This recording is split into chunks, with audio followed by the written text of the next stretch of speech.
कभी कभी हमारे जीवन में ऐसी घटनाएं होती हैं जो हमारी जिंदगी का रुख बदल कर रख देती हैं। किस्से और कहानियां हमारे जीवन को नई दिशा देने में हमेशा सार्थक होते हैं। आज मैं आपको एक ऐसी कहानी सुनाने जा रहा हूं जहां एक नर्तकी के दोहों ने कई लोगों का जीवन बदल के रख दिया। तो आइए नर्तकी की कहानी सुनते हैं। एक राजा को राज भोगते हुए काफी समय हो गया था। बाल भी सफेद होने लगे थे। एक दिन उसने अपने दरबार में एक उत्सव रखा। अपने गुरुदेव एवं मित्र देश के राजाओं को आमंत्रित किया। उत्सव को मनोरंजक बनाने के लिए राज्य की सुप्रसिद्ध नर्तकी को भी बुलाया गया।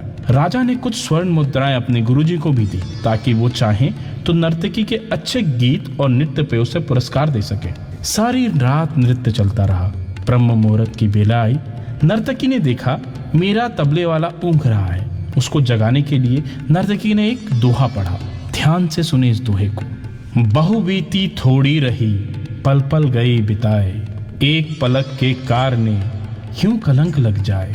अब इस दोहे को अलग अलग व्यक्तियों ने अपने अनुरूप अलग अलग अर्थ निकाला। तबले वाले ने जब ये दोहा सुना तो वो सतर्क होकर तबला बजाने लगा। जब गुरुजी ने ये बात सुनी तो उन्होंने सारी मोहरें उस नर्तकी के सामने फेंक दी। वही दोहा नर्तकी ने फिर पढ़ा तो राजा की लड़की ने अपना नवलखा हार नर्तकी को भेंट कर दिया। जब फिर नर्तकी ने उस दोहे को दोहराया तो राजा के युवराज ने अपना मुकुट उतारकर नर्तकी को समर्पित कर दिया। नर्तकी जब वो दोहा फिर दोहराने लगी तो राजा ने कहा, बस कर, एक दोहे से तूने वेश्या होकर सबको लूट लिया। जब ये बात राजा के गुरु ने सुनी तो गुरु के नेत्रों में आंसू आ गए। गुरु ने कहा, हे राजन, इसको वेश्या मत कहो, ये तो अब मेरी भी गुरु बन गई है। इसी ने मेरी आंखें खोल दी हैं। यह कह रही है मैं सारी उम्र संयम पूर्वक भक्ति करता रहा और आखिरी समय में नर्तकी का मुजरा देखकर अपनी साधना नष्ट करने यहाँ चला आया हूँ। तो राजन, मैं तो यहाँ से चला। यह कहकर गुरुजी ने अपना कमंडल उठाया और जंगल की ओर चल दिए।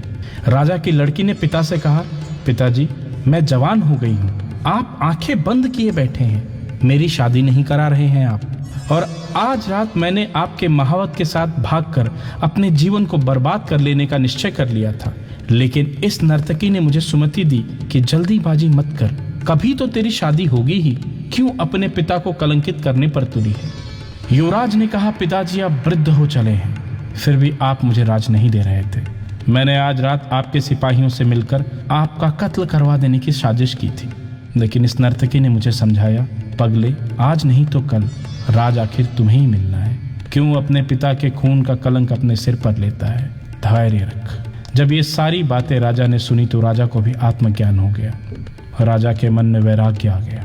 राजा ने तुरंत फैसला किया, क्यों ना मैं अपने युवराज का अभी राज तिलक कर दूं।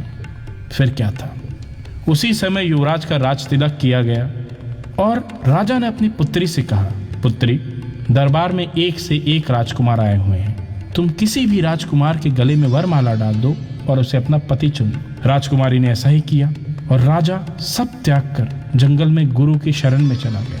यह देखकर नर्तकी ने सोचा, मेरे एक दोहे से इतने लोग सुधर गए, लेकिन मैं क्यों ना सुधर पाई। उसी समय नर्तकी में भी वैराग्य आ गया।